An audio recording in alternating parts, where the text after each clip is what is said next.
Moż sam krótki widz, żeby się trochę ta gęba uśmiał. Przyjdzie chłop do doktora i goda. Panie doktorze, moja baba cały czas mi godo, że jo za dużo pija piwa. A doktor się go pyta, a wiele pan pije?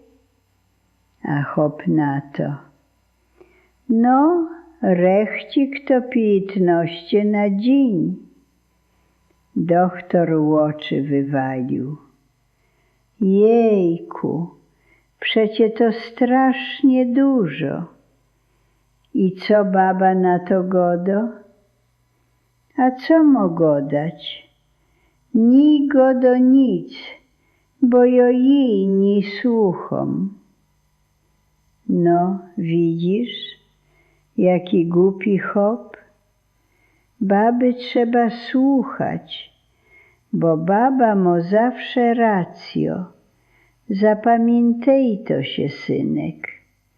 Dej suba i ostań z nami. Będzie więcej śląskiej gotki i śmiechu.